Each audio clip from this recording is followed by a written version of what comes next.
आज जिस तरह से प्रोग्राम होना चाहिए था उस तरह से नहीं हुआ, पहले तो हम खेद व्यक्त करें। वजह उसकी कुछ और नहीं है, प्रदेश अध्यक्ष साहब को वो बात मालूम है, क्योंकि चूँकि माइनॉरिटी में मैं 18 साल अध्यक्ष रहा हूँ और मेरा इतिहास पूरा निकाल के देख लेना। इसमें एक तो औरंगाबाद का नामांकन जब हो रहा था, संभाजी नगर का विषय था, ये नया शहर सलीम पटेल आएगा पर उसकी पूरी टीम थी जो माइनॉरिटी का बैनर लेकर बैठ गई थी। यहाँ सब मौजूद है सब। ये विषय के ऊपर महाराष्ट्र के प्रदेश अध्यक्ष का हमको एक संदेश मिला है जो उन्होंने मुबारकबाद दी कि पूरे महाराष्ट्र में अगर कोई बैठा है तो औरंगाबाद से माइनॉरिटी का अध्यक्ष बैठा है। वो विषय था जहाँ पर कि एमआईएम पार्टी ने ये चैलेंज कर दी थी कि सुबह में राष्ट्रवादी के लोग रोड पे दिखेंगे तो थूकेंगे और गाड़ियाँ फोड़ेंगे। तो हमने चैलेंज एक्सेप्ट करा और रोड पे आके बैठ के बैनर झंडे लेके कि हमारा पार्टी का समर्थन नहीं। हमने वो सक्सेसफुल कार्यक्रम करे जिसकी नोट हमारे और सब दूसरे दिन आकर बड़ी टाइम्स ऑफ इंडिया में नहीं जाएगी हमारे क्वेश्चन की। ये औरंगाबाद माइनॉरिटी की हमारे नेतृत्व में ये बेसिक काम है। एक दूसरा, हमने राशन की दुकान का इशू उठाया औरंगाबाद शहर में राष्ट्रवादी के बैनर के नीचे 10,000 लोगों तक हमने वो फॉर्म पहुँचाए। आज राशन की दुकानों की कालाबाजारी लगभग 40% कम हो गई, लोगों को हक मिल रहा है। ये हमारे नेतृत्व में हमें माइनॉरिटी के बैनर को उठाया। तीसरा विषय ऐसा रहा कि हमने डोर टू डोर माइनॉरिटी का प्रोग्राम हर घर पहुँचाए, जिसके हमारे माजी अध्यक्ष मुशर्रफ साहब भी मौजूद है जब मैं अध्यक्ष था। लेकिन पिछले समय में अध्यक्ष जैसी चेंज होगा, आज 2 साल लगभग हो गए, उनका अता पता कहीं भी नहीं। 12/12/2022 को माननीय पवार साहब का सालगिरह रहती, बड़े धूमधाम से मनाते पार्टी। हमने मुखबदिर स्कूल में कार्यक्रम लिए, बड़ा प्रोग्राम लिए, हमारे शहर के अध्यक्ष राजा बहन को बुलाए, वहाँ भी उनका पता नहीं। तो मेरा खुलकर ये बोलना है कि जब अगर ऐसा ही अध्यक्ष रहेगा तो पार्टी को क्या जरूरत है ऐसे अध्यक्ष की। पार्टी में वो अध्यक्ष होना जिसका नेटवर्क रहा, 4-10 लोग बुलाए, 4-10 लोग मानकर चले। आज लोग टूट फूट गए सब। तो मेरी दरख्वास्त है साहब, हमें कहीं खामी हो तो आपने बोल कर बता देने कि ये तुम में खामी है इसलिए तुमको दूर कर। हम तो चाहते हैं पार्टी औरंगाबाद शहर मुसलमान एक मेजोरिटी वाला इलाका है, माइनॉरिटी के लोग जुड़कर काम करते थे। लेकिन अब वक्त आ गया है, इलेक्शन का पीरियड सामने आ रहा है, तो ऐसे वक्त में आपने एक निर्णय लेना चाहिए और कहीं ना कहीं इसमें परिवर्तन करना चाहिए, जो कि कल आपके खांदे से खांदा लगाकर हम भी चले, हम तो आज भी चल रहे, कल भी चलेंगे। ऐसा मैं आपके माध्यम से इतनी बात कहता हूं और अपने ख्याल को यहाँ खत्म करता हूँ। नगर पालिका, नगर परिषद, इसी तरह से विधानसभा और आने वाले पार्लियामेंट के इलेक्शंस की तैयारी के लिए हम राष्ट्रवादी के जितने अध्यक्ष हैं, आदरणीय जयंत पाटिल साहब के अंडर में जो काम करने वाले, उनके डायरेक्शंस पे काम करने वाले, उनके निर्देश का पालन करते हुए काम करने वाले, ये पूरे महाराष्ट्र के अंदर राष्ट्रवादी कांग्रेस का तैयारी के लिए निकल पड़े हैं।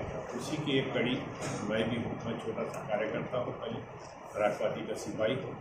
मैं महाराष्ट्र का माइनॉरिटी का अध्यक्ष होने के नाते मैंने विदर्भा और अभी मराठवाड़ा का दौरा का स्टार्ट वाशिम वगैरह से किया, विदर्भा से किया। उसके बाद में मैं हिंगोली कल करके जाना होते हुए आज औरंगाबाद आया। औरंगाबाद के अंदर हमारे जलील पटेल बोले तो यहाँ के माइनॉरिटी ग्रामीण के अध्यक्ष है, अच्छा काम है उनका। और आज इत्तेफाक ऐसा है कि गोल टेकरी औरंगाबाद पुणे के अंदर आदरणीय राष्ट्रीय अध्यक्ष शरद पवार साहब की मीटिंग है। उस जिम्मन में काफ़ी लोग गए हैं। यहाँ पर बोलने का मतलब हमारे सीनियर लीडर साहब बैठे हुए हैं, हमारे खंडर साहब बैठे हुए हैं, सलीम पटेल भाई बहुगत जनरल सेक्रेटरी लोग हैं, और रियाज भाई महाराष्ट्र के सेक्रेटरी, और हमारे शेरू भाई, सलीम भाई, और यहाँ पर जितने भी पदाधिकारी यहाँ पर आए हैं, तो मैं तो उनका सम्मान करता हूँ, उनका अप्रिशिएट करता हूँ कि अच्छा काम है। और आने वाले दिनों में हम ये चाहते हैं कि यहाँ पर शहर अध्यक्ष के लिए परिवर्तन होना चाहिए, और मैं जाने के बाद में करूँगा भी। अभी जैसे मैं बॉम्बे जाऊँगा, आदरणीय जयंत पाटिल साहब से उनके नोटिस में लाकर करेंगे हम। लेकिन हमारा ये कहना है कि हमारी जो पोजीशन है, अल्लाह के फजल करम से पूरे महाराष्ट्र में प्रथम पोजीशन है हमारी राष्ट्रवादी कांग्रेस की, और इसमें कोई दो राय नहीं, कोई शक नहीं। बल्कि जो सर्वे की रिपोर्ट है उस हिसाब से पूरी महाविकास आघाड़ी की पोजीशन बहुत अच्छी है, लेकिन हम पोजीशन अच्छी है बोल के घर में बैठे हुए नहीं है। हम महाराष्ट्र का दौरा कर रहे हैं, गली गली, तालुका, शहर, जिला, इस तरीके से पूरे महाराष्ट्र का हम दौरा कर रहे हैं। तो हमारा दौरा करने का मकसद यही है, यहाँ पर मुस्लिम बहुल इलाका है, उस इलाके के अंदर बूथ कमेटी का गठन होना चाहिए। बहुत सारी जगह पे हो चुका है और यहाँ पर भी बहुत सारी जगह पे हुआ है, और हम ये चाहते हैं कि मुस्लिम बहुल इलाका जितने भी महानगर पालिका कॉर्पोरेशन में जितने कॉर्पोरेटर आते हैं या जो वार्ड आते हैं, वहाँ पर जितने बूथ कमेटी होना चाहिए, उसके गठन के लिए हम निर्देश देने के लिए, बल्कि हमारे जो जिलाध्यक्ष है और हमारे सलीम पटेल वायगोकर मुश्ताक साहब के गाइडेंस में, और यहाँ पर ख्वाजा भाई और जितने भी हमारे जो पदाधिकारी हैं फादर बॉडी के, उनके गाइडेंस में सब एकजुट मिलकर एक ताकत के साथ काम कर रहे हैं। इसमें कोई दो राय नहीं, और मैं उनका सराहना करता हूँ। आई अप्रिशिएट उनका काम बहुत अच्छा है। बल्कि ये बताने में कोई हरकत नहीं है, मुझसे भी ज़्यादा तजुर्बेकार लोग यहाँ पर औरंगाबाद में है। वैसे औरंगाबाद हमारी राजधानी है, और जिसको हमको बोलने का मतलब शुरू से ही बोल रहे, जितने भी हमारे राष्ट्रवादी के काम होते हैं ये एक सेंट्रल प्लेस के तहत मानते हैं। और आने वाले दिनों में 2 दिन का शिविर, शायद बोलने का मतलब राष्ट्रवादी कांग्रेस का अभी हाईकमान से विचार विमर्श करने के बाद में 2 दिन का शिविर हम इंशाअल्लाह जहाँ तक हो सके औरंगाबाद में ही पूरे महाराष्ट्र के राज्य कार्यकारिणी के साथ यहाँ रखने वाले हैं। उसमें भी हमारे मुद्दे यही है, आने वाले जो इलेक्शंस है, जो भी इलेक्शंस है, चाहे नगर पालिका हो, महानगर पालिका हो, विधानसभा हो, पार्लियामेंट हो, उसकी तैयारी हमें कर रहे हैं। लेकिन उसको भक्कम तरीके से हमारे बूथ कमेटी, जो बोलने का मतलब हमारे सिपाही माने जाते हैं आने वाले इलेक्शंस के अंदर, उनको हम ज़्यादा से ज़्यादा तैयार करके आदरणीय जयंत पाटिल साहब का जो फार्मूला है 1 बूथ 10 यूथ, उसका इस्तेमाल करते हुए सारे बहुल इलाके, ये जिम्मेदारी जवाबदारी हमारे जलील पटेल की है, और ये हमारे सलीम पटेल वाहेगौकर साहब की है। सलीम पटेल वाहेगौकर साहब का मेरा बड़ा पुराना ताल्लुकात है। हम लोग जनता दल में थे, एट दैट टाइम मैं भी वहाँ का महाराष्ट्र का अध्यक्ष रह चुका। ये मेरे साथ कंधे से कंधा मिलाकर काम किए, काफ़ी अच्छा तजुर्बा है। मैं यही बताया इसके पहले भी, मुझसे भी ज़्यादा, जैसे कि मेरे से भी ज़्यादा सूझबूझ रखने वाले या क्वालिफाइड या इंटेलेक्चुअल हमारे मुश्ताक साहब भी है।